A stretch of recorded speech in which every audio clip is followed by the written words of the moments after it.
자, 그러면 이제 오늘 수업을 시작을 해보도록 합시다. 알겠죠?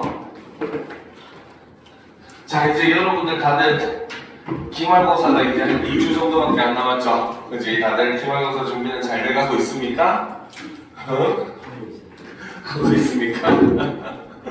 자, 이제 진짜 2주밖에 안 남았으니까 다들 이제 열심히 여러분들 이제 준비를 해보도록 합시다. 자, 이번 시간에는 먼저 지난 시간에 우리가 과학 지문, 그죠? 지문의 경우에는 분석만 하고 끝났었잖아요. 그쵸? 그래서 일단 먼저 문제풀이부터 진행을 한 다음에 그 다음에 이번 주 자료인 고3 6월 모의고사 화법과 작문 부분 풀이를 진행을 할 겁니다. 알겠죠?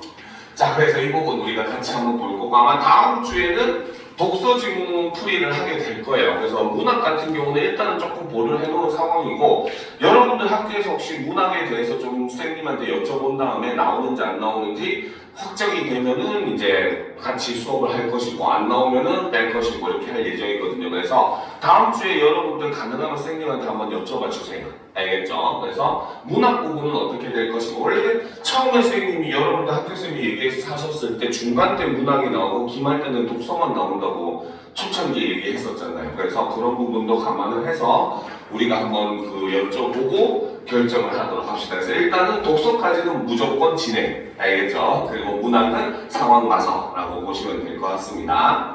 자, 그러면 첫 번째 문제부터 같이 우리 풀이를 해보도록 합시다. 알겠죠? 자, 왜요? 뭐 하고 있어? 자, 위크를 이해한 내용으로 적절하지 않은 것은, 그쵸? 자, 위크는 바로 뭐다? 사람의 언어를 컴퓨터가 이해하게 하기 위해서, 그쵸? 사람의 언어를 컴퓨터 언어로 변환하는 방법으로서 원합 인코딩의 방법, 그쵸? 그 다음에 그것의 단점을 보완해서 만들어준 인베딩, 그 중에서 대표적인 워드 투백의 방법에 대해서 설명한 글이었습니다. 알겠죠? 자, 그러면 1번 선지부터 봅시다. 자, 인베딩은 원합 인코딩의 단점을 개선하기 위해 제시되었다라고 되어 있죠. 자, 이 부분에 대한 내용은 우리가 지문 위쪽에 보면, 자, 여기 보시면, 자, 위에서 원합 인코딩을 설명을 했는데 단어들 간의 유사성이나 관계성을 표현하기가 어려웠고 그렇기 때문에 이러한 단점을 개선하려는 시도가 인베딩을 통해서 이루어질 수 있다라고 얘기했잖아요. 그렇죠? 그렇기 때문에 바로 뭐다? 첫 번째 선지인 인베딩은 원합 인코딩의 단점을 개선하기 위해 제시되었다라고 하는 것은 맞는 선지라고 우리가 볼 수가 있다는 거죠. 알겠죠? 자, 2번. 좌표평면위에서 두 점 사이의 코사인 유사도가 0이면 유클리드 거리는 0이다 라고 되어 있어요. 그렇죠? 자, 위에 보시면은 자, 바로 위에 설명이 되어 있습니다. 자, 코사인 유사도는 두 점을 각각 원점과 연결하는 두 성분이 이루는 각이 0도이면 플러스 1, 90도로 직각을 이루면 0이라고 했어요. 알겠죠? 즉 바로 뭐다? 지금 여기서 코사인 유사도가 0이라고 하는 것은 바로 뭡니까? 이 점, 원점과 A라고 하는 점을 잇는 성분과 원점과 B라고 하는 점을 잇는 요 선이 서로 어때? 직각을 이루는 상태다라는 거죠. 그렇죠? 그 말은 점 A와 점 B 사이의 거리는 절대 뭐다? 0이 될 수가 없다는 겁니다. 알겠습니까? 그런데 여기서 우리가 한 가지 더 여러분들이 조심해야 되는 내용이 있어요. 알겠죠? 그것은 바로 뭐냐? 자, 좌표평면 위에 두 점 사이의 코사인 유사도가 마이너스 1이면 유클리드 거리는 0이다. 자, 이거는 맞을까요? 틀릴까요? 유클리드 거리는 0이다. 응? 맞을까요? 틀릴까요? 왜 아닐까요? 자, 코사인 유사도가 0이라고 하는, 마이너스 1이라고 하는 것은 두 성분이 이루는 각이 0이라는 거죠. 그쵸? 자, 그 말은 뭐냐? A라는 점이 여기 있고, 그쵸? 그래서 성분을 연결하면은 요런 성분이 될 수 있을 거예요. 그쵸? 그런데 반면에 B라는 점이 여기 있어가지고 같은 선상에 두 점이 위치할 수가 있는 겁니다. 무슨 말인지 알겠습니까? 그러면 이렇게 했을 때 바로 뭐다? 자, 우리가 유클리드 거리를 보게 되면은 위에 자, 보도록 합시다. 피타고라스의 정리 정비록에서 두 점 사이에 있는 직선의 길이를 구하는 것이라고 했잖아요. 그렇죠? 근데 어쨌든 이렇게 위치를 하게 되면 두 점 사이의 거리가 뭡니까? 나타나게 됩니다. 알겠죠? 즉 바로 뭐다? 우리가 뭡니까? 코사인 유사도가 마이너스 1이라고 하는 것은 무슨 말이다? 얘는 두 성분 사이 거리는 0보다 크거나 같다라고 하는 답이 나와요. 알겠죠? 그래서 두 선이 같은 곳에 위치를 했으면은 0이 되겠지만 같은 곳에 위치하지 않으면은 0보다 클 수 있다는 거죠. 그렇죠? 그렇기 때문에 여러분들이 이런 점은 조금 조심을 해 주셔야 됩니다. 일부러 함정을 만들기 위해서 요거를 마이너스 1로 바꾸면은 코사인 유사도가 뭡니까? 이루는 각이 0도면은 두 개 성분의 위치는 0인가? 라고 착각할 수 있다는 거죠. 이거는 조심을 하셔야 되는 겁니다. 알겠죠? 그래서 일단 어쨌든 직각을 이루는 상태에서 당연히 두 점 사이의 거리는 절대 0이 될 수가 없겠죠. 그렇죠? 그렇기 때문에 정답은 2번이라고 볼 수가 있다는 겁니다. 알겠습니까? 네? 코사인, 플러스 1. 그렇죠. 플러스 1일 경우에. 이게 유사도가 플러스 1이라고 하더라도 유클리드 거리가 0이라고 볼 수는 없다는 거죠. 어떤 경우에서든. 알겠습니까? 왜? 아까 얘기했듯이 같은 곳에 두 개의 점이 A와 B라고 찍히면은 거리가 0이 될 수 있지만 같은 선상에 A, B가 이렇게 찍혀서 선이 이렇게 그려진다면 원점부터 선이 이렇게 그려진다면 두 성분이 이루는 각이 0도이기 때문에 코사인 유사도는 플러스 1로 나옵니다. 유사도는 플러스 1로 나오죠. 그렇죠? 그렇다고 하더라도 얘가 거리가 0이 되지는 않는다는 겁니다. 알겠습니까? 그래서 코사인 유사도가 플러스 1이라고 하는 것은 두 점 사이의 거리는 0보다 크거나 같다라고 볼 수가 있어요. 알겠죠? 그래서 일부 맞고 일부 틀렸다라고 볼 수 있습니다. 그러면 만약에 여러분들 내신에서 이런 식으로 낼 수가 있겠죠. 좌표 평면 위에서 두 점 사이의 코사인 유사도가 플러스 1이면 유클리드 거리는 무조건 0이다. 이런 식으로 하면은 완전히 틀린 말이 되겠죠. 그렇죠? 이런 것도 유념을 해 주셔야 됩니다. 자, 3번. 원한 인코딩으로 부여받은 숫자를 활용하는 워드 투백은 인베딩의 방법 중 하나이다. 자, 위의 내용을 보게 되면 본문에 뭐라고 되어 있습니까? 여기서 보면은 인베딩의 방법 중 대표적인 것이 워드 투백이다 라고 얘기를 하고 있어요. 그렇죠? 그래서 인베딩의 방식 중에 하나가 워드 투백이라고 얘기했기 때문에 3번도 맞다고 볼 수가 있겠죠. 자, 4번. 워드 투백에서 오늘과 정말을 적절히 계산해 만든 H1, H2는 중간 계산 결과에 해당한다. 자, 이 내용은 바로 윗 문단에 있었습니다. 알겠죠? 자, 위에 문단을 보게 되면 자, 왼쪽에 있네요. 그쵸? 자, 그래서 적절히 계산하여 H1, H2를 만든다. 이때 H1, H2는 날씨를 예측하기 위해 주변 단어들을 참고하여 만든 중간 계산 결과이다. 이렇게 직접적으로 나타나겠습니다. 그렇죠? 그렇기 때문에 지난주 거 자료 가져왔어요? 이번 주 거 가져왔어.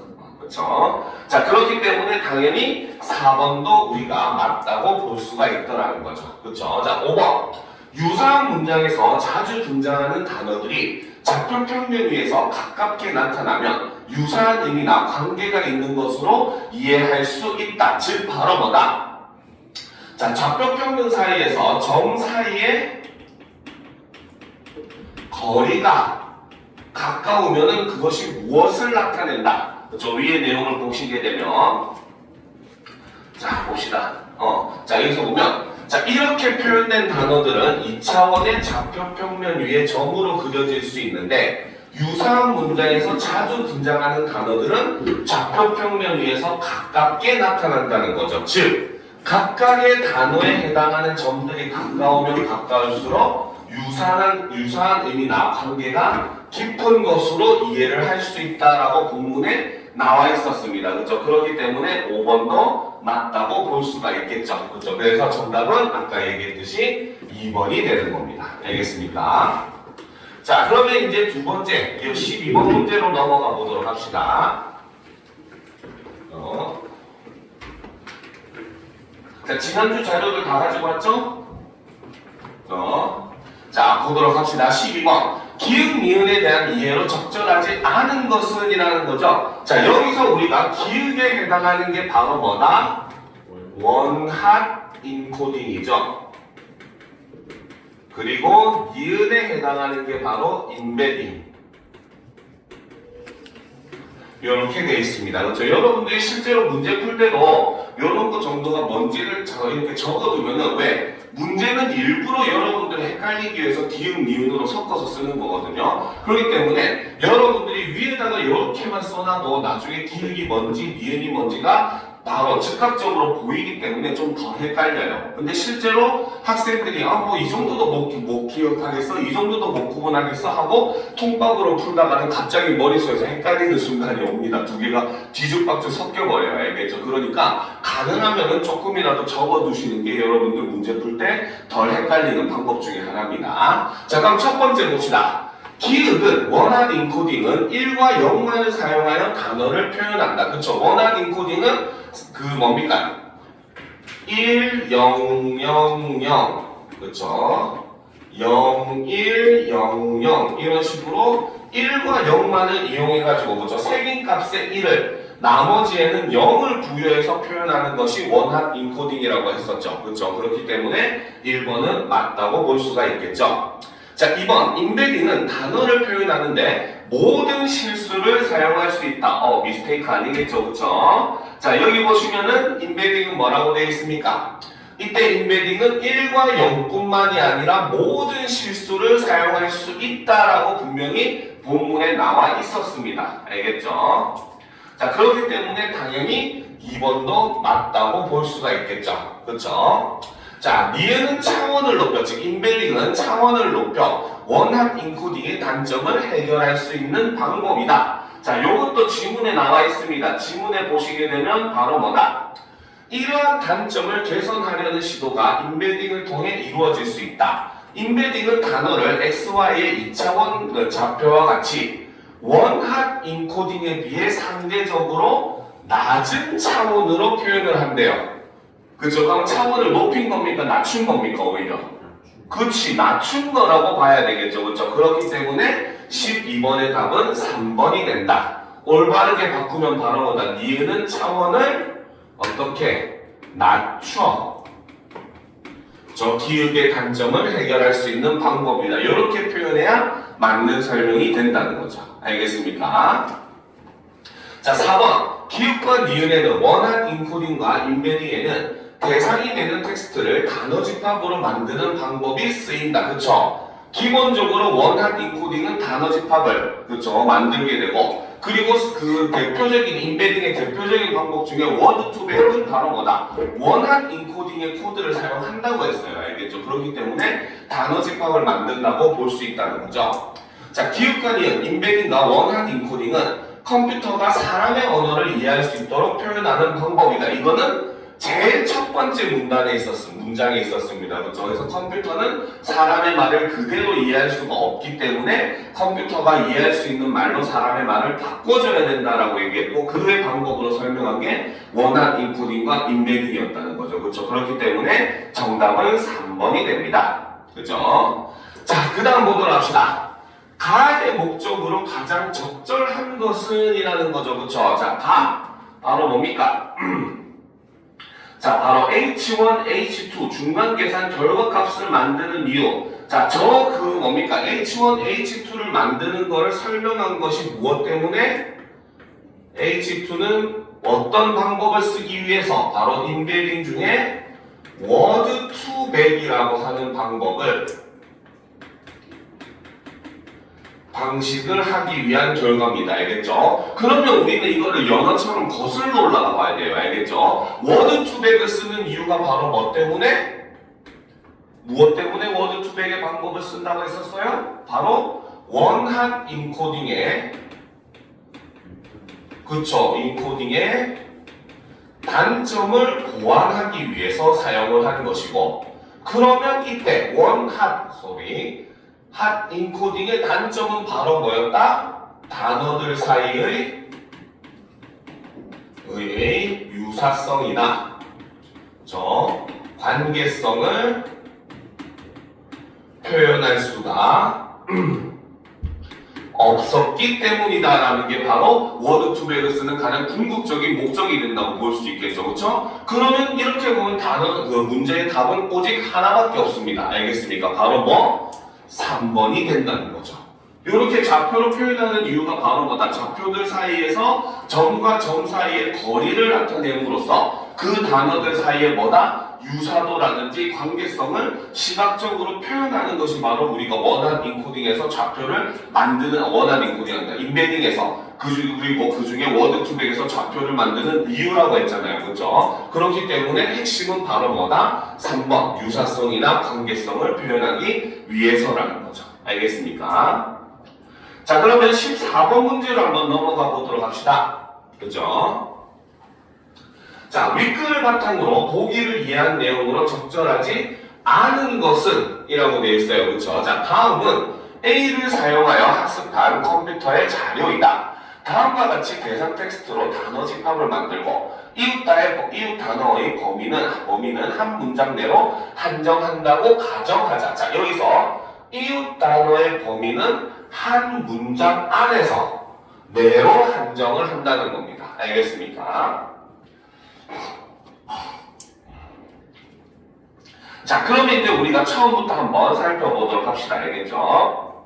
자, 1번. 오늘 기분 매우 나쁘다라는 문장을 대상 텍스트에 추가하여도 단어 집합은 달라지지 않겠군. 그쵸? 자, 이미 단어 집합에 오늘, 기분, 매우 나쁘다라고 하는 단어가 다 포함이 되어 있어요. 그렇죠? 그러면 새롭게 굳이 추가할 이유가 없죠. 이미 다 사용된 단어들이기 때문에 1번은 맞는 말이라고 볼 수가 있습니다. 그렇죠? 자, 2번.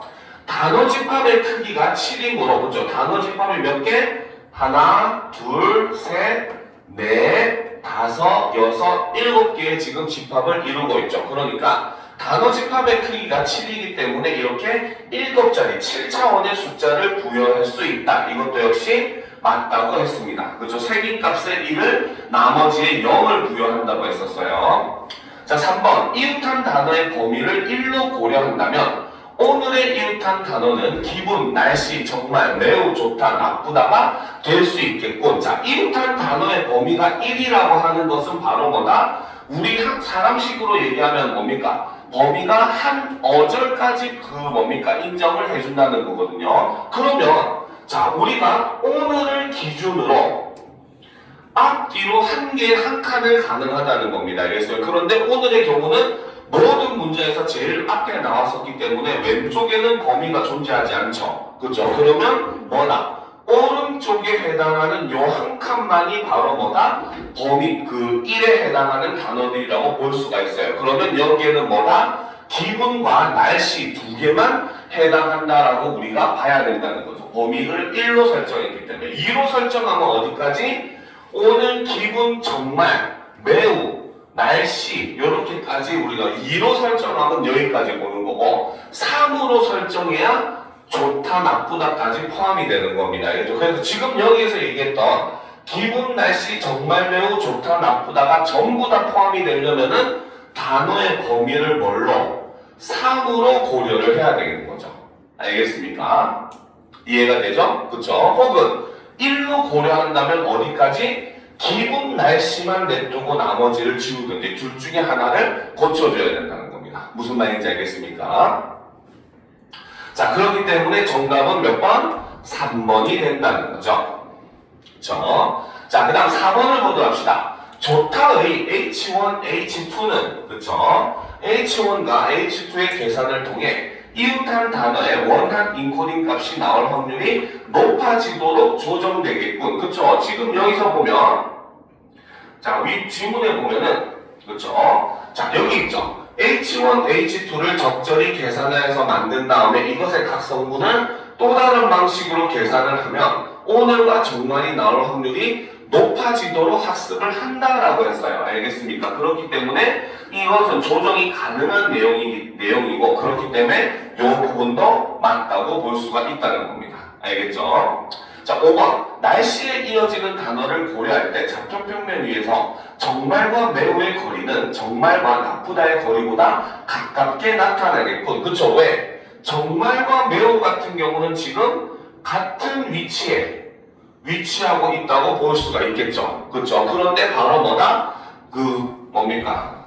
날씨에 이어지는 날씨를 기준으로라고 얘기했을 때, 그렇죠? 그러면 요거 두 개를 봐야 되겠죠. 근데 정말과 나쁘다를 기준으로 보면은 날씨와 매우, 날씨와 정말은 범위가 1이지만 날씨와 나쁘다는 범위가 2에 해당하겠죠. 그렇죠? 그러면 좌표 평면과 상에서 점들 사이의 거리가 어떻다? 더 멀어질 수밖에 없다는 겁니다. 알겠습니까? 그러니까 5번도 맞다는 거죠. 알겠습니까? 알겠죠? 자, 그러니까 정답은 3번. 그러니까 문장에서 바로 옆에 쓰일수록 바로 뭐다? 유사성이나 관계성. 여기서는 유사성보다는 관계성이 높겠죠. 그렇죠? 그리고 여기 같은 선상에 놓여있는 낱말들은 유사성이 뭐 높다든지 이렇게 볼 수가 있을 거예요. 알겠죠? 그렇기 때문에 어쨌든 범위는 결국은 바로 뭐다? 단어 사이의 관계성이나 유사성의 정도를 나타내주는 것이고 범위가 작으면 작을수록 유사성이나 관계성이 높은 거. 알겠죠? 반대로 범위가 넓으면 넓을수록 바로 뭐다? 유사성이나 관계성이 낮은 거. 이렇게 보시면 되고 그 말은 거꾸로 얘기하면 바로 뭐다? 단어들을 점들 사이에 표시했을 때 점들 사이의 거리가 점점 어떻게? 범위가 늘어날수록 거리도 멀어진다라고 보시면 된다는 겁니다. 무슨 말인지 알겠죠? 이해가 됩니까? 그죠? 자, 그러면 이제 다음 문제로 넘어가 보도록 합시다. 그죠? 자, 단어 문제죠. 그쵸? 문맥상 A와 의미가 가장 가까운 것은 이라고 되어 있습니다. 그쵸? 자, A를 찾아보게 되면은, 그죠?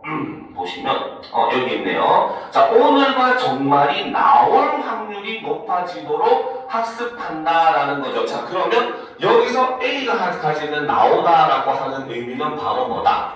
도출되다. 이런 의미로 볼 수가 있다는 거죠. 알겠습니까? 그죠? 자, 그런데 이제 1번부터 봅시다. 웃음이 나오면 참을 수가 없다. 여기서 웃음이 나온다는 건 바로 뭐다? 웃음이 다른 말로 대체하면 터지다. 시작되다. 이런 의미로 볼 수가 있겠죠. 그쵸? 자, 그래서 이거는 일종의 도출되다는 우리가 이제 결과물의 개념이라고 볼 수가 있다는 거죠. 그쵸? 자, 그런데 1번은 바로 터지다, 시작되다 이런 의미로 우리가 대체를 할 수가 있겠죠. 2번은 흐린 날보다 맑은 날의 사진이 잘 나온다. 즉 바로 뭐다? 사진이라는 결과물이 더욱더 어떻게 잘 도출된다, 생성된다. 여기서는 일종의 도출되다, 결과물이 생성되다 이런 의미로 볼 수가 있겠죠.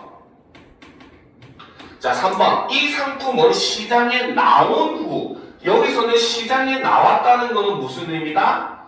출시되다. 이런 의미로 우리가 볼 수가 있다는 겁니다. 그죠? 자, 4번. 어제 씨를 뿌린 곳에서 싹이 나온대요. 그렇죠? 이것도 역시 싹이 터지다. 혹은 발아하다. 이런 의미로 우리가 볼 수가 있다는 것이고, 그 다음 수돗물에서 녹물이 나오는 바람에 수돗물에서 녹물이 나온대요. 그러면 이거는 바로 뭐다? 수도꼭지를 통해서 녹물이 일종의 배출되다의 의미라고 볼 수 있다는 거죠. 그렇죠? 그렇기 때문에 이 문제에서는 뭐라고 했어요?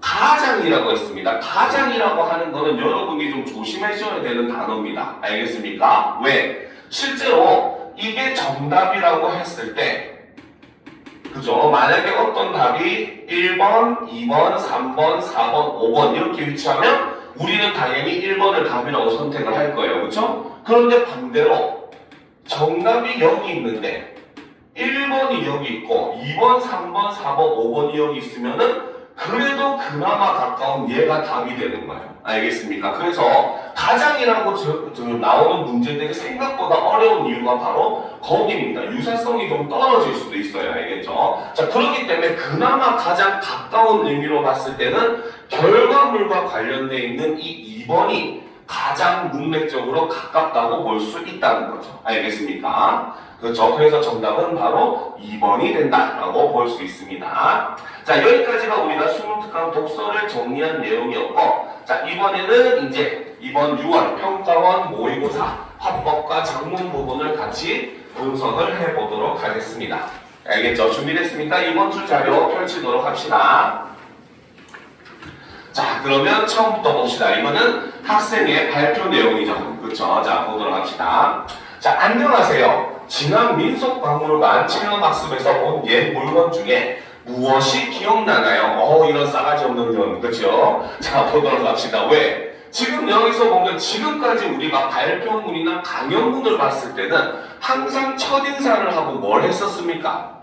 자기를 소개하는 내용들이 있었어요. 알겠죠? 근데 여기서는 지금 바로 보다 자기소개가 없어요. 알겠습니까? 우리가 학교에서 이제 선지나 이런 것들 예고를 할 때도 이런 내용도 집어넣을 수가 있는 내용입니다. 알겠죠? 별거 아닌 것 같지만 이런 것도 전부 다 문제 요소로 사용이 될 수 있는 거예요. 알겠죠? 그래서 일반적인 글과 달리 얘는 첫인사는 존재하지만 무엇이 없다. 자기소개를 하고 있지는 않더라 라고 볼 수 있다는 거죠. 물론 너무 쉬운 내용이라서 여러분들도 쉽게 판단을 할 수 있겠지만 우리가 자꾸 이런 것들을 의식하면서 기존의 글들과 무엇이 다른가 이런 것들을 비교하면서 보는 게 여러분의 실력을 위해서도 굉장히 많이 도움이 될 겁니다. 알겠죠? 자, 그럼 계속 봅시다. 지난 민속박물관 체험학습에서 저 본 옛 물건 중에 무엇이 기억나나요? 라는 거죠. 자, 여기서 지금 발표자는 청중에게 그쵸? 질문을 하고 있습니다. 질문의 형식을 사용을 하고 있죠. 그쵸? 그런데 이런 질문을 하는 이유는 뭐다? 바로 청중들에게 박물관에서 갔었던 기억을 어떻게 하기 위해서? 떠올리게 하기 위해서라는 겁니다. 그래서 이 청중에게 질문하는 것은 바로 뭐다? 바로 청중과 공유하는 기억 혹은 경험이라고 해도 되겠죠. 그래서 기억을 환기시켜주기 위해서 다시 떠올리게 하기 위해서 이렇게 질문을 하고 있다라고 볼 수 있습니다. 알겠습니까? 자, 그랬더니 이제 그 다음에 또 합니다. 답변을 듣고 네, 저는 초가 인상 깊었습니다. 이렇게 얘기를 하고 있어요. 그렇죠? 자, 그 말은 바로 뭐다? 지금 이 학생은 질문을 하고 그 다음에 그에 대한 답변을 듣고 그 다음에 자신의 답을 제시를 하는 이런 모습을 보여주고 있죠. 그렇죠? 즉 이 학생의 말하기는 바로 뭐다? 청중과 상호작용하는 말하기의 방식을 사용하고 있다. 이것도 우리가 확인이 가능하다는 거죠. 알겠습니까? 이해가 되죠? 이런 것들이 결국은 다 선지에 나오는 내용들이 되는 겁니다. 알겠죠? 자, 계속 봅시다. 요즘은 초를 생일과 같이 특별한 날에 주로 사용하죠. 하지만 옛날에는 특별한 날뿐 아니라 일상에서도 사용했습니다. 라는 거죠. 자, 그 말은 바로 요 부분에서는 그렇죠? 바로 초의 사용에 대해서 이야기를 하는데 이 사용에 대해서 얘기하는 방식은 바로 뭐다? 과거와 현재를 대조하는 방식을 통해서 그렇죠? 옛날에는 지금처럼 전기라는 게 없다 보니까 그렇죠? 그러니까 옛날에는 촛불 아래에서 허름불 아래에서 그 공부하고 책 보고 바느질하고 이랬었는데 근데 참고로 따라하시면 눈 아작납니다. 알겠습니까? 촛불은 밝기가 자꾸 가면 흔들리면서 변하기 때문에 눈에 직격타예요. 알겠죠? 그래서 차라리 그 공부할 거면 전기불 아래 공부하는 게 나아요. 전등 아래서. 그래서 어쨌든 옛날에는 전기가 없었기 때문에 그렇게 사용을 했지만 요즘은 전기가 사용이 되기 때문에 특별한 날 뭐 생일 케이크를 분다든지 케이크를 분다든지 이런 날 혹은 제사 지낼 때 이때만 사용을 한다는 거죠. 자, 계속 보도록 합시다. 국립민속박물관에 따르면이라는 거야. 자, 그러면 일단 봅시다. 자, 초는 밀랍이나 기름을 특정한 형태로 붙여 만든 것입니다. 자, 여기서는 지금 초가 무엇인지 초의 개념을 지금 이렇게 설명을 해주고 있어요. 그쵸? 자, 이게 바로 초의 개념을 설명해주고 여기서 쓰인 설명 방법은 정의의 방식을 사용을 하고 있습니다. 알겠죠? 자, 그런데 중요한 거는 자, 이 정의를 할 때 그 정의의 내용은 어디에서 가져왔다? 국립민속박물관에서 가져왔다는 겁니다. 알겠습니까? 자, 그렇기 때문에 이 국립민속박물관에 따르면이라고 하는 말은 바로 내가 지금 얘기한 자료를 어디에서 가지고 왔다. 자료의 출처를 밝혀주는 내용이라고 볼 수 있고, 그런데 그 출처가 바로 뭐다? 국립민속박물관이라고 얘기하고 있잖아요. 그러니까 바로 뭐다? 신뢰성이 있는 기관의 자료를 가지고 와서 내가 이야기를 하는 것이기 때문에 니들은 그냥 믿어도 돼. 이런 내용으로 볼 수가 있다는 거죠. 알겠죠? 그러니까 신뢰할 수 있는 어느 정도 뭡니까? 자료의 신빙성이 있는 그런 기관의 자료를 가지고 초의 개념을 설명을 하니까 글에 대한 발표에 대한 신뢰성도 높아지는 이런 모습을 볼 수가 있다는 거죠. 자, 계속 봅시다. 밀랍은 벌집 재료 중 하나로 밀랍으로만 만든 초는 서민들은 평소에는 쉽게 쓸 수 없었다고 합니다. 그렇죠? 한때 유행했었던 그 벌집 아이스크림 먹으면 벌집 올려주잖아요. 그렇죠? 그때 그 벌집에 보면 꿀을 둘러싸고 있는 약간 끈적하면서 막 그런 게 있었잖아요. 그렇지? 그게 바로 밀랍이에요, 사실. 알겠습니까? 그렇다고 초를 먹으면 안 됩니다. 알겠죠? 초에는 밀랍 외에도 다른 여러 가지 화학성분이 있어서 먹는 거 아니에요. 알겠습니까? 그래서 어쨌든 그게 바로 밀랍인 겁니다. 알겠죠? 자, 그래서 특히 밀랍에 알록달록하게 색을 들인 화촉은 매우 귀해 혼례에서 주로 사용됐고, 현재에도 화촉을 밝히다 라고 하면은 바로 뭐다? 결혼을 의미한다라는 거죠. 자, 여기서는 바로 뭐다? 관용 표현을 지금 사용을 하더라는 겁니다. 그래서 관용 표현을 사용해가지고 뭡니까? 청중의 흥미를 높여주는 이런 모습을 볼 수 있어요. 자, 그러면 우리가 관용 표현이 무엇인지도 잠깐 짚고 넘어가도록 합시다. 자, 관용 표현이라고 하는 것은 자, 둘 이상의 낱말들이 모여 구나 절 문장의 형태를 이루지만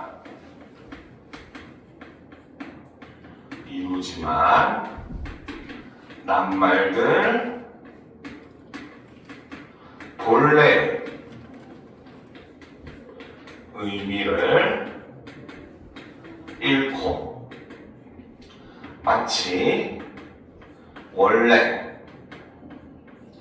한 단어인 것처럼 새로운 의미를 지니는 표현을 우리는 관용 표현이라고 합니다. 알겠죠? 그러니까 여기서 제시했던 화촉은 밀랍에다가 색을 입혀가지고 만든 색색의 초라고 얘기했잖아요. 그죠? 근데 화촉을 밝힌다는 것 자체에 우리는 결혼의 의미가 있습니까? 없잖아요. 근데도 우리는 이것을 결혼의 의미로 쓰죠. 그쵸? 시치미를 떼다도 마찬가지예요. 시치미를 떼다. 잘못을 해놓고 아닌 척 하는 건 시치미를 떼다라고 얘기하는데, 시치미와 떼다라는 단어 어디에도 잘못을 하고 모른 척 하다라는 내용의 그 단어가 없습니다. 알겠습니까? 산통을 깨다도 뭡니까? 일이 거의 다 완성돼 가는데 그 일을 뭡니까? 어그러뜨리는 걸 산통을 깨다라고 얘기하거든요. 산통은 원래 점장이가 점 볼 때 쓰는 그 점괘가 들어있는 통을 얘기해요. 근데 점괘가 나오기 직전에 산통을 빵 깨버리면 점괘가 안 나오잖아요. 그렇죠? 근데 산통을 깨다라는 말이 그런 의미로 현재 쓰이고 있다는 거죠. 이런 것들이 전부 다 관용 표현입니다. 그래서 관용 표현에 속하는 거는 선생님이 방금 얘기해줬던 것이 얘기해줬던 것을 우리는 이것을 관용구라고 얘기를 하고, 그 외에도 속담이라든지 그 다음에 격언이라든지 이런 것들도 전부 다 관용 표현에 속합니다. 알겠죠? 그래서 관용구와 속담의 차이는 바로 뭐다? 교훈성의 유무라고 보시면 돼요. 알겠죠? 그래서 관용구는 교훈성이 없어요. 그냥 이제 사람들이 좀 더 표현을 인상적이고 효과적으로 하기 위해서 쓰는 게 관용구고, 속담은 사람들에게 교훈을 주기 위해서 쓰잖아요. 뭐 천리길도 한 걸음부터라고 하는 것은 뭐 아무리 큰 일을 하더라도 첫 발자국부터 차근차근 해야 된다, 이런 의미를 가지고 있고, 뱀직장도 맞들면 낫다, 이런 것은 아무리 쉬운 일도 함께 도우면 더 쉽게 끝낼 수 있다, 이렇게 의미를 가지듯이, 그래서 교훈성의 유무를 가지고 관용구와 속담을 나눠주시면 됩니다. 알겠죠? 그래서 이렇게 관용 표현을 지금 사용을 해가지고 청중들의 흥미를 유발하고 있고 관심을 집중하고 있다고 볼 수가 있더라는 거죠.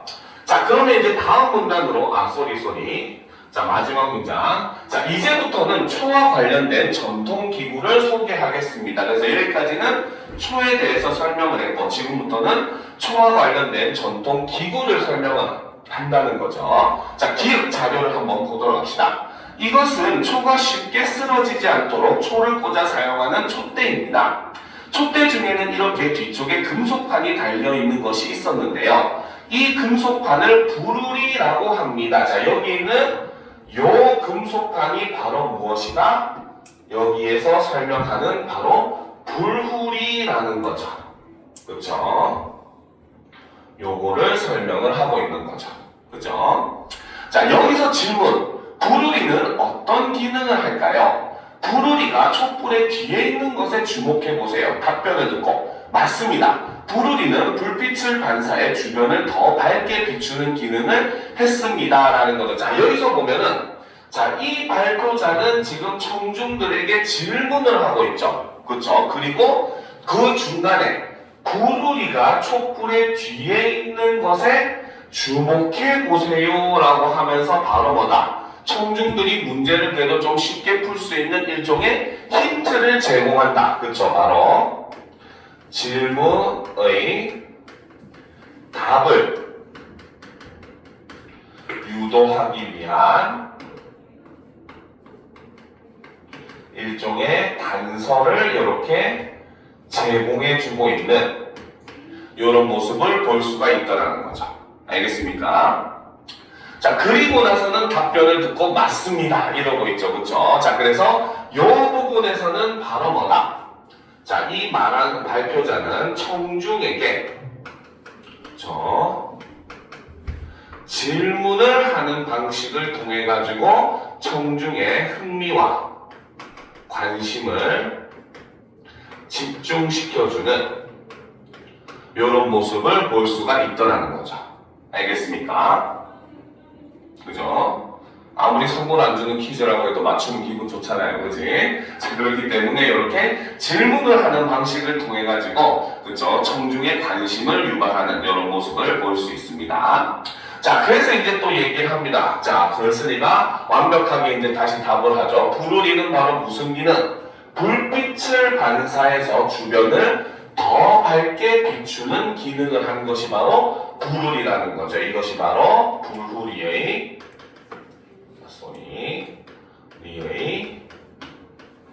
기능이라고 볼 수 있습니다. 이거는 실제로 요즘 전등에도 있죠. 그렇죠? 요즘 전등에 보면은 뭡니까? 전등 주변은 스테인리스나 이런 걸로 감싸고 밑으로만 구멍이 뚫려 있는 이런 전등들 많잖아요. 그렇죠? 그게 스테인리스가 빛을 반사해서 빛이 아래로만 내려올 수 있도록, 그래서 빛이 더 밝게 비춰질 수 있도록 하는 그러한 역할을 하는 것이 바로 고대에는 부르리라고 하는 것이 있었다라는 거죠. 자, 그러면 이제 또 다음 문단으로 넘어가 보도록 합시다. 그래서 첫 번째 기획의 자료는 바로 뭐다? 촛대의 모양과 부르리의 모양을 그 청중들에게 이해하기 쉽게 할 수 있도록 직접 보여주는 자료로 제시를 한 겁니다. 알겠죠? 자, 그 다음 두 번째 자료를 보도록 합시다. 자, 이 둥근 광 모양 기구는 무엇일까요? 이것은 밤에 순찰할 때 쓰였던 조족등입니다. 자, 여기서도 동일하게 질문을 하고 있지만 이번에는 청중들에게 퀴즈로 내질 않았어요. 그렇죠? 자, 여기서는 자기가 묻고 자기가 답하는 방법, 바로 문답법의 방식을 사용을 하고 있습니다. 그죠? 자, 근데 여기서 이제 이 조족등의 의미를 어떻게 설명하는지 봅시다. 한자로 비추다를 뜻하는 조, 발을 뜻하는 조. 그래서 큰 소리로 또박또박. 그쵸? 자, 요거는 전에도 몇 번 설명을 했어요. 그쵸? 우리가 이런 합법 지문 같은 거 할 때 이런 표현들 주의하라고 했습니다. 자, 여기서는 바로 준언어적 표현을 사용하죠. 준언어적 표현이라고 하는 것은 말의 빠르기, 세기, 억양 이런 걸 준언어적 표현이라고 했습니다. 그렇죠? 그러니까 큰 소리로 얘기하는 것도 이런 거는 준언어적 표현이라고 했죠. 반대로 비언어적 표현은 뭐라고 했어요? 말이 아닌 것들, 뭐 제스처, 손동작, 표정 이런 것들이 비언어적 표현이라고 얘기를 했습니다. 알겠습니까? 자, 그래서 이런 거 구분하셔야 되고, 그래서 여기서는 지금 준언어적 표현을 사용을 해서 바로 뭐다? 사람들에게 의미를 설명하고자 하는 내용을 강조해주고, 그쵸? 관심을 집중시키는 그런 역할을 한다는 거죠. 그쵸? 크게 하면은 집중을 하잖아요. 그치? 그죠? 자, 그래서 이런 역할을 하는 모습을 볼 수 있습니다. 그래서 조족등, 즉 발을 비추는 등이라는 뜻입니다. 자, 그래서 이 부분에서는 바로 뭐다? 조족등의 의미를 지금 설명을 하는데, 조족등이죠. 왜 이렇게 오타가 많은지. 그쵸? 자, 조족등의 의미를 지금 설명하는데 그 의미를 설명한 방법은 바로 무엇이다? 바로 한자 이름을 풀이하는 방식으로 조족등의 의미를 설명을 하고 있다는 거죠. 알겠습니까? 그죠? 자, 계속 보도록 합시다. 자, 그러면 이제 바로 이 자료, 여기서의 자료는 바로 지금 아까 얘기했었던 요 작은 자료의 모습을 볼 수 있죠. 그렇죠? 그리고 이 자료에서 여기 니은에서 이 자료를 사용한 이유는 바로 무엇이다? 조족등의 모습을 제시해 주기 위해서 여기서는 자료를 사용한 겁니다. 알겠습니까? 그러면 지금 이 부분 얘기할 때는 바로 뭐다? 요 안에 있는 구조물 요런 게 중요한 게 아니라 조족등이 이렇게 방 모양으로 생겼다는 걸 보여주는 게 주 목표로 이 자료를 썼다는 겁니다. 알겠습니까? 자, 그런데 이제 계속 봅시다. 모양이 둥근 박과 같다 해서 박등이라고도 불렸답니다. 자, 디귿 자료 게시. 조족등 내부에는 반원형의 고리회전축이 있어 조족등이 발을 비추든 앞을 비추든 초가 똑바로 서 있게 됩니다. 자, 똑같은 자료를 디귿에서 제시를 합니다. 근데 자료를 사용한 이유가 다른 거죠. 디귿에서는 바로 뭘 위해서? 여기 있는 바로 뭐다? 요 장치를 설명하기 위해서 요 자료를 사용을 한 거잖아요. 그렇죠? 그래서 같은 자료를 썼지만 여기서는 바로 뭐다? 조족등 내부의 구조물을 설명하기 위해서 똑같은 자료를 사용했다. 같은 자료지만 사용한 이유는 어떻더라? 다르다는 것도 여러분들이 알아두셔야 된다는 겁니다. 알겠습니까? 이해가 되죠? 자, 그 다음 이제 다음 문단을 보도록 합시다. 자, 다음 자료 제시. 마지막으로 정사초롱입니다. 바람 앞에 등불이라는 말이 있죠. 자, 바람 앞에 등불. 여기서는 바로 속담을 제시를 하고 있죠. 이 속담도 아까 얘기했듯이 관용 표현의 일종입니다. 알겠습니까? 알겠죠? 자, 계속 보도록 합시다. 그래서 속담이라고 관용 표현 아니라고 생각하시면 안 돼요. 알겠죠? 자, 촛불은 바람에 쉽게 꺼지기 때문에 이를 막기 위해 철이나 나무 골격에 종이나 비단을 감싸 만든 기구가 초롱입니다. 라는 거죠. 자, 여기서 바로 뭐다? 이 부분에서는 바로 초롱의 의미와 목적을 이렇게 제시를 하고 있죠. 초롱을 만든 이유가 바로 뭐다? 바람에 촛불이 꺼지는 걸 방지하기 위해서다. 이렇게 볼 수 있다는 겁니다. 알겠죠? 그중 붉은색과 푸른색의 천으로 싼 것이 청사초롱이에요. 자료 제시. 청사초롱은 이렇게 전통 혼례에서도 사용되었는데요. 자, 동일한 자료를 지금 리을과 미음에서 사용을 하고 있습니다. 알겠습니까? 자, 리을에서는 바로 뭐다? 바로 여기서는 초롱의 모습을 설명하기 위해서 이 자료를 사용했다고 볼 수가 있겠죠. 그렇죠? 그런데 반면에 미음에서는 이제 청사초롱에 대해서 설명을 하는데 그 청사초롱의 색깔이 가진 의미를 나타내 준다는 거죠. 그래서 여기서는 바로 뭐다? 이 자료는 같은 자료지만 바로 청사초롱의 색이 지닌 의미를 설명하기 위해서 여기서는 이 자료를 같은 자료지만 사용하는 방향성이 다르다는 겁니다. 알겠습니까? 자, 그래서 그중 붉은색과 푸른색의 천으로 싼 것이 청사초롱이에요. 청사초롱은 이렇게 전통 혼례에서도 사용되었는데요. 붉은색은 양을 상징하여 신랑을, 푸른색은 음을 상징하여 신부를 의미합니다. 새 출발을 하는 부부가 조화롭게 결합하여 행복하게 살기를 기원하는 상징이었죠. 그래서 청사초롱이 뭡니까? 결혼식 전통 혼례에서 쓰인 이유가 바로 이 마지막 줄, 요 부분이라는 거죠. 알겠죠? 자, 그러면 이제 마지막 문단을 보도록 합시다. 자, 이렇듯 옛 사람들은 초를 사용할 때 상황에 맞는 다양한 기구를 썼습니다. 이상 발표를 마치겠습니다. 감사합니다 하면서 발표를 끝냈다는 거죠. 알겠습니까? 자, 그러면 지금부터 이제 문제풀이를 한번 해보도록 합시다. 알겠죠? 자, 봅시다. 자, 첫 번째, 발표자의 말하기 방식에 대한 설명으로 적절하지 않은 것은 이라고 되어 있어요. 그렇죠? 자, 그러면 처음부터 보도록 합시다.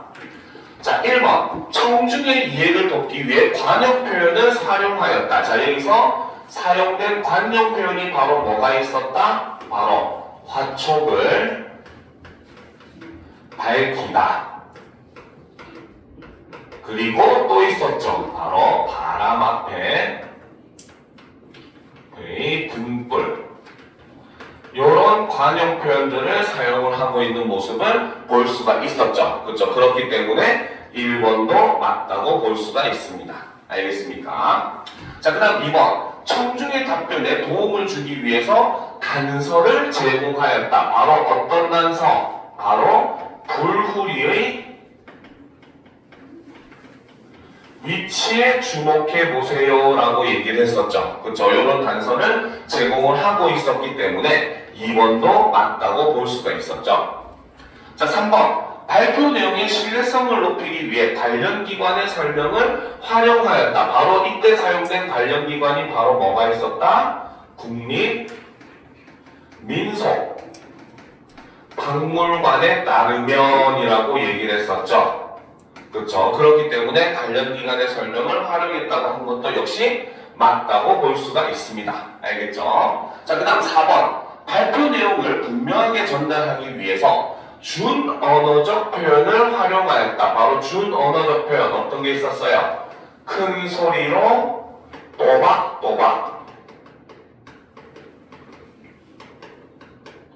이렇게 얘기한 부분이 있었죠. 그렇죠? 그러니까 4번도 맞다고 볼 수가 있습니다. 그렇죠? 그런데 5번. 청중이 발표한 내용을 듣고 잘 이해했는지 확인하기 위해 질문을 사용하였다. 자, 이 글에서도 질문은 굉장히 여러 번 사용을 했었어요. 알겠죠? 이 글에서 질문을 사용한 목적은 바로 첫 번째, 청중의 관심을 집중시키기 위해서 사용을 하죠. 그렇죠? 그리고 뭡니까? 흥미를 유발하고 의미를 뭡니까? 강조하는 이런 여러 가지 용도를 위해서 사용을 했지만 유일하게 없는 게 바로 뭐다? 청중이 발표 내용을 듣고 잘 이해했는지 확인하기 위한 질문은 존재하지 않았었습니다. 알겠습니까? 그죠? 아, 그리고 질문한 의도 하나가 더 있었죠. 바로 뭐다? 공유하는 기억을 환기시키기 위해서 제일 처음에 질문했던 거. 이런 여러 가지 목적을 위해서 질문을 활용하긴 했지만 청중의 이해도를 확인하기 위한 질문은 없었다는 거죠. 이해도를 확인하기 위한 질문은 사실상 거의 한 가지밖에 없습니다. 발표 이렇게 했는데 여러분 잘 이해되시나요? 이렇게 묻는 거. 이 질문밖에 없거든요. 그래서 그런 질문이 없었기 때문에 정답은 5번이라고 보아야 된다는 거죠. 알겠습니까? 자, 그 다음에 이제 2번 문제로 넘어가 보도록 합시다. 자, 다음은 발표자가 제시한 자료이다. 발표자의 자료 활용에 대한 설명으로 가장 적절한 것은 이라는 거죠. 자, 우리가 아까 지문을 분석할 때 이미 분석을 해봤어요. 그렇죠? 자, 첫 번째 이 자료는 무엇을? 부르리를 설명하기 위해서 가지고 온 자료였고, 촛대와 부르리를. 두 번째 자료는 두 번 사용됐어요. 그렇죠? 첫 번째는 조적등의 모양을 설명하기 위해, 두 번째는 조적등 내부의 구조물을 설명하기 위해. 자, 그리고 세 번째 자료는 역시 청사초롱의 자료인데 이것도 두 번 썼습니다. 첫 번째는 초롱의 모양을 보여주기 위해서, 그렇죠? 두 번째는 청사초롱의 색깔, 이것이 전통혼례에서 어떤 의미를 가지는지를 설명하기 위해서 이렇게 사용됐었죠. 자, 그러면 이런 가이드를 가지고 우리가 문제를 보면은 당연히 이해하기가 쉽겠죠. 자, 보도록 합시다. 자료인은 촛불의 빛이 부르리에 미치는 영향을 설명하기 위해 기울게 제시하였다. 가장 적절한 걸 고르래요. 1번은 맞습니까? 틀립니까? 틀렸죠? 왜 틀렸습니까? 바뀌었죠? 부르리가 촛불의 빛에 미치는 영향이라고 얘기를 해야 되겠죠. 그죠? 촛불의 빛이 부르리에 영향을 미치는 게 아니라 부르리가 촛불의 빛을 반사해가지고 전면을 더 밝게 만들어주는 기능을 하는 거잖아요. 그죠? 그럼 정확하게 얘기하면 바로 뭐다? 부르리가 촛불의 빛에 미치는 영향을 보여주기 위해서, 설명하기 위해라고 해야 맞는 말이 되는 겁니다. 알겠습니까? 그래서 두 단어의 위치가 바뀌어야 답이 되는 거죠. 알겠습니까? 이해가 돼요? 이해가 됩니까? 자, 그 다음 2번. 자료인은 조적등이라는 이름이 형태에서 유래했다? 형태에서 유래했을 때의 이름은 뭐라고 했습니까? 박등이라고 했었죠. 조적등 또는 박등이라고 얘기한 것이고, 조적등이라고 하는 이름은 어디에서? 바로 한자어의 의미를 이용해서 만든 이름이라고 얘기했습니다. 알겠습니까? 그러니까 앞으로 조적등 대신에 박등이라고 썼으면은 맞는 선지가 될 수가 있겠죠. 알겠습니까? 그러니까 2번도 틀렸다고 볼 수가 있더라는 거죠. 알겠습니까? 알겠죠? 그죠? 자, 3번. 자료인은 조적등의 초가 기울지 않는 모습을 보여주기 위해서 디귿을 제시하였다. 그렇죠? 이게 맞는 말이죠. 바로 이 내부의 구조물이 바로 뭐다? 항상 초가, 조적등이 어떠한 형태로 있더라도 항상 초가 위쪽을 향해서 이제 탈수할 수 있도록, 불이 붙어 있을 수 있도록 만든 그 구조물이다라는 걸 보여주기 위해서 가져온 자료이기 때문에 3번이 정답이라고 볼 수 있다는 거죠. 자, 4번. 자료 3은 바람에 취약한 초롱의 단점? 아니죠. 바로 바람에 취약한 바로 뭐다? 그 촛불의 단점을 해결하는 방법을 설명하기 위해서 리을에 제시했고, 이것을 해결하는 방법이 바로 뭐였다? 초롱이었다는 거죠. 그쵸? 초롱이 하니까 무신돼지 생각하면 안 돼요. 알겠지? 그죠? 자, 초롱이라고 하는 것이 바로 뭐다? 아까 위에서 얘기했지만 바람 앞에 등불이라고 하는 관용 표현, 속담을 사용을 함으로써 등불이 바람에 꺼지는 것을 방지하기 위해 뭐다? 나무나 쇠로 구조물을 만들고 그 주변을 천이나 비단으로 덮은 것을 초롱이라고 했다라고 했기 때문에, 자, 4번도 틀렸다고 볼 수가 있습니다. 5번. 자료 3은 청사초롱이 혼례에서 사용자에 따라 색이 다르게? 아니죠. 색은 고정이라고 얘기했었죠. 그렇죠? 그래서 붉은색은 그 양을 상징하는 남성을, 푸른색은 음을 상징하는 여성을 의미해가지고 남편과 아내가 서로 조화롭게 살기를 바라는 의미를 담았다라고 했기 때문에 청사초롱의 색깔은 변할 수가 없다가 답이 되겠죠. 그러니까 정답은 3번이 되는 겁니다. 자, 그러면 이제 3번 문제 보도록 합시다. 자, 발표자가 사전에 청중을 분석하여 발표에 반영한 내용으로 적절하지 않은 것은 이라고 되어 있어요. 그렇죠? 자, 보도록 합시다. 발표자와 공유하는 경험이나 생활과 관련 있는 소재에 흥미를 보일 것 같다. 자, 그래서 발표자와 공유하는 경험은 바로 뭐다? 바로 민속박물관에 갔었던, 학교에서 단체로 갔었나봐요. 요즘 현장학습도 없어지는 추세인데, 그죠? 그치? 자, 단체로 갔었나봐요. 그치? 그 다음에 생활과 관련 있는 소재. 그래서 글쓴이는 무엇을? 초를 설명을 했었죠. 그쵸? 자, 그런 내용들이 반영이 되어 있는지 봅시다. 1번. 체험학습에서 민속박물관을 방문했던 경험은 발표 초반에 환기하였다. 맞다고 볼 수가 있겠죠. 그렇죠. 질문을 통해서 환기를 하는 모습을 볼 수가 있었습니다. 자, 2번. 초가 오늘날 언제 쓰이는지 알려주기 위해 생일에 초가 사용됨을 언급하였다. 그렇죠. 특별한 날에 초를 사용한다라고 얘기했었습니다. 그죠? 자, 3번. 자, 그 다음 봅시다. 초의 재료에 대해서는 배경 지식이 충분하지 못할 거야. 그래서 초의 재료, 가장 대표적인 게 바로 밀랍을 사용을 한다는 거죠. 밀랍. 그렇죠? 자, 그래서 과거에는 특정 재료의 초가 일상에서 흔하게 사용될 수 없었다는 점을 설명하였다. 그렇죠? 이 특성 재료가 바로 밀랍이 되죠. 그렇죠? 자, 근데 이거는 평민들은 비싸기 때문에 왜? 벌집에서만 채취할 수 있는 거기 때문에 굉장히 희귀한 소재였어요. 알겠죠? 참고로 여기서 여러분들 배경 지식을 더 올려주면은 그 우리나라의 가장 유명한 종, 에밀레 종에도 밀랍을 사용했다고 얘기를 합니다. 알겠습니까? 만들 때. 자, 그래서 어쨌든 이 초는 평민들이 흔하게 사용할 수 없었다라고 아까 본문에 있었습니다.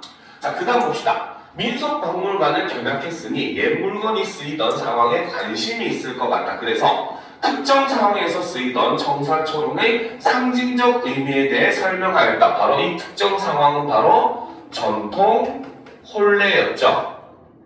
그렇죠? 자, 그리고 이 청사초롱의 상징적 의미, 아까 색깔이 가지고 있는 의미를 설명해야 했기 때문에 맞다고 볼 수 있겠죠. 자, 근데 5번.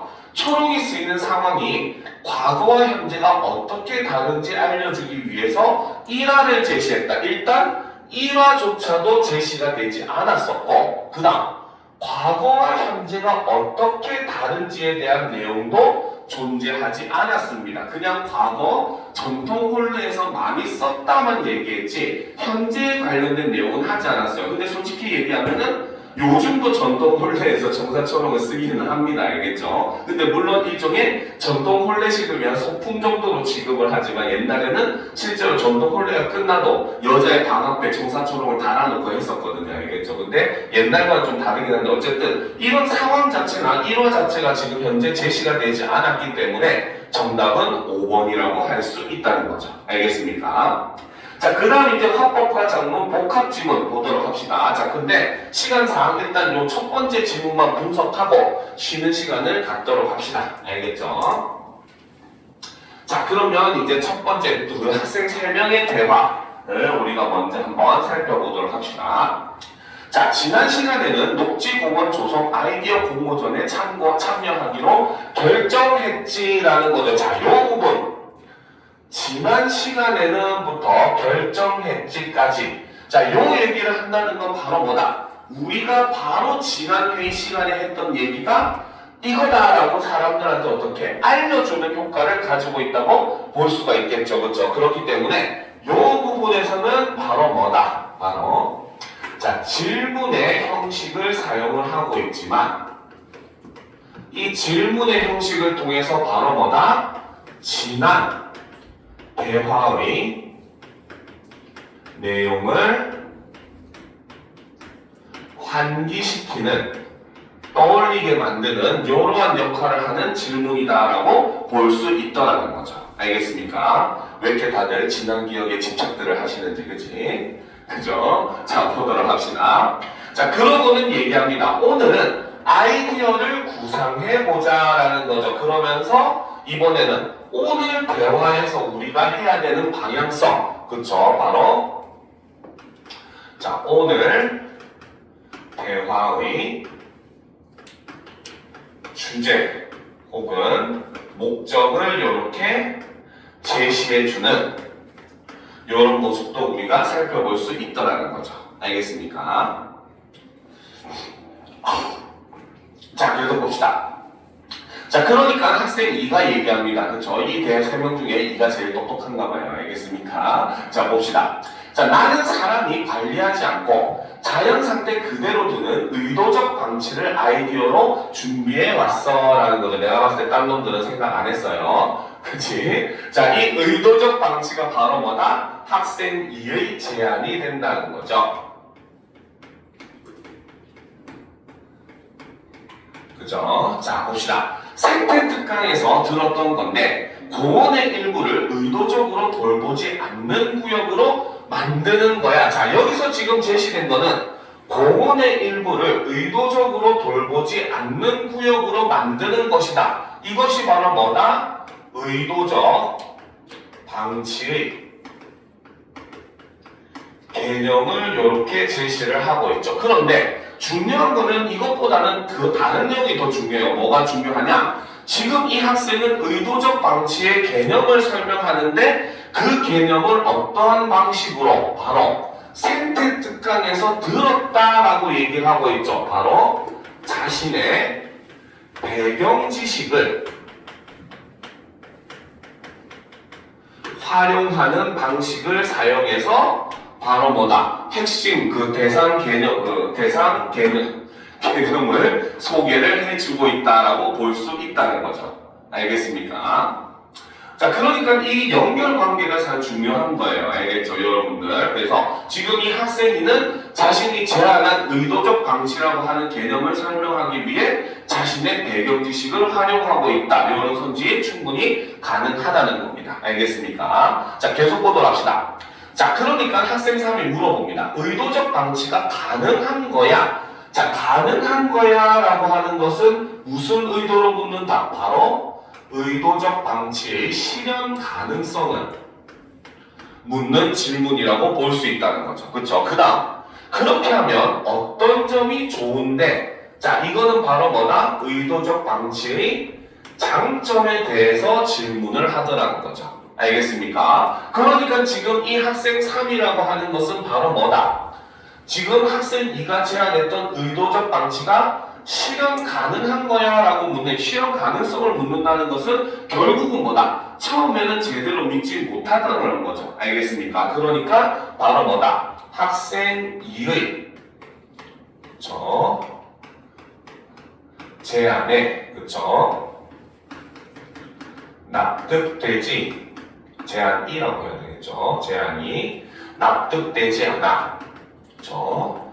추가 정보를 요구하는 이러한 모습을 우리가 볼 수 있다는 거죠. 알겠습니까? 이해가 되죠? 그렇죠? 자, 그러니까 이제 학생 2가 참 친절하게 대답을 해줍니다. 보도록 합시다. 자, 특정 구역을 의도적으로 방치하면 다양한 생물이 자라나고 유입되면서 역동적인 생태계가 만들어질 수 있어 라는 거죠. 자, 이것이 바로 뭐다? 바로 의도적 방치의 장점 첫 번째라고 볼 수 있다는 거죠. 알겠습니까?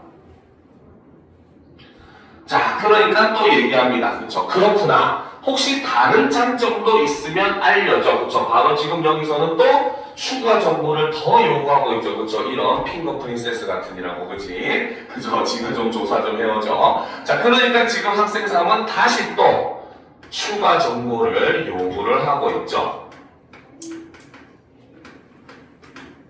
그죠?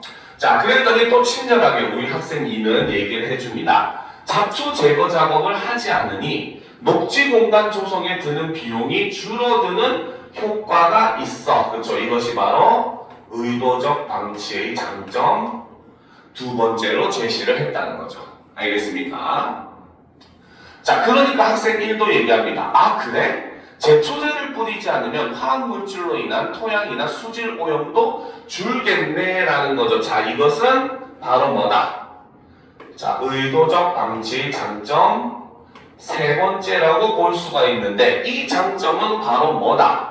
학생 2가 제시했던 내용을 토대로 추론한 내용이라고 볼 수가 있다는 거죠. 왜? 그러니까 줄겠네 라고 해서 추측을 하는 거잖아요. 그렇죠? 그래서 이거는 바로 뭐다? 학생 2의 답변을 토대로 추론한 추가적인 장점이라고 볼 수 있고, 그러니까 지금 여기서 학생 1은 바로 뭐다? 학생 2의 의견에 구현 설명을 하고 있는 모습을 볼 수가 있더라는 거예요. 추가로 덧붙여 이야기를 하더라는 겁니다. 알겠습니까?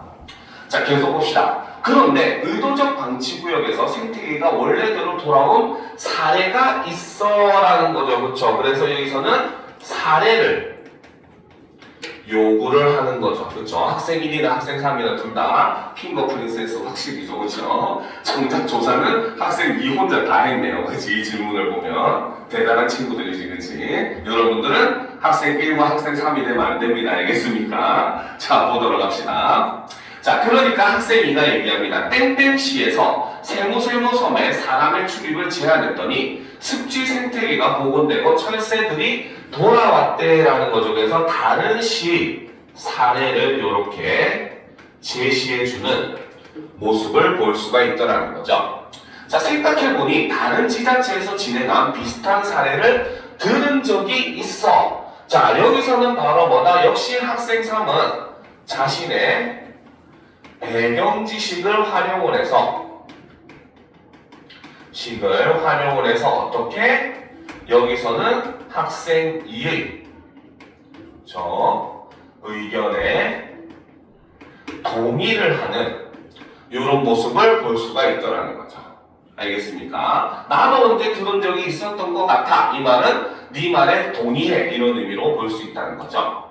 자, 그래서 학생 1이 얘기합니다. 그렇구나. 그런데 우리 지역 공원에 그런 공간을 만들면 문제는 없을까라는 거죠. 그렇죠? 이거는 바로 예상되는 문제점, 즉 의도적 방치의 단점에 대해서 이제는 이야기를 해보자 라는 취지로 얘기를 하는 거죠. 그렇죠? 자, 됐습니까? 그치? 자, 그런데 봅시다. 자, 지우고 봅시다.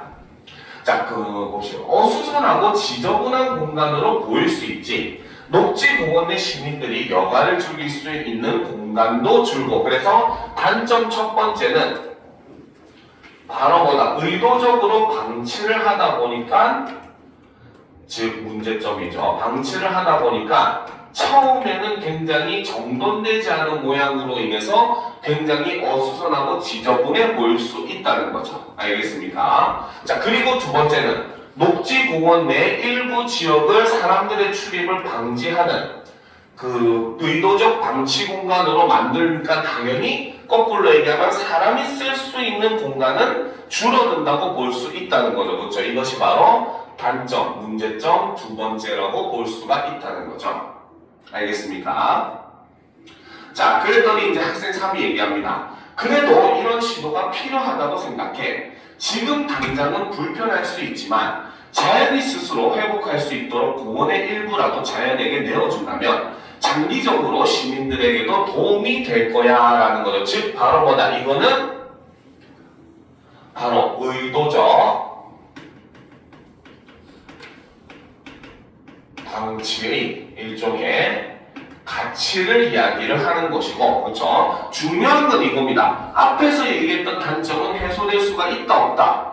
없다는 거예요. 알겠습니까? 해소될 수는 없지만 왜 우리가 비록 불편하긴 하지만 그 의미를 이해하고는 거기에 따르는 경우가 생각보다 많아요. 사람은. 그렇죠? 대표적인 게 우리가 지하철 이런 거 타게 되면 임산부 배려석이라고 있잖아요. 그렇죠? 당연히 뭡니까? 두 개의 자리를 비워놔야 되면은 사람들한테는 불편하고 손해일 수 있어. 나도 앉고 싶어요. 여러분도 앉고 싶을 거 아니에요. 그치? 그럼에도 불구하고 어때요? 임산부를 배려하기 위한 그 의미를 알고 있으니까 불편함을 감수하면서도 사람들이 양보를 하잖아요. 그쵸? 그것과 마찬가지로 지금 이 공원에서 의도적 방치라고 하는 공간도 당연히 의도적으로 방치를 해놨으니까 지저분해, 정돈되지 않은 지저분하게 보일 수 있는 것이고, 그리고 공원의 일부 지역을 의도적 방치구역으로 할애를 해버렸으니 사람이 쓸 수 있는 공간은 당연히 역으로 줄어들 수밖에 없다는 거예요. 근데 그 불편함은 해소되지 않지만 어떻다? 오히려 자연의 생태계를 통해서 주민들이 장기적으로 오히려 이득을 볼 수 있다. 뭐 여러 가지 교육적인 용도로 쓸 수도 있을 것이고, 그 외에도 뭐 여기에 생태계 복원을 한다는 그런 의미도 있을 것이고, 가치나 상징적인 의미로서 이득이 있는 거지 불편함 자체가 해소되는 것은 아니라는 겁니다. 알겠습니까? 자, 이런 점은 주의해야 되겠죠. 자, 보도록 합시다.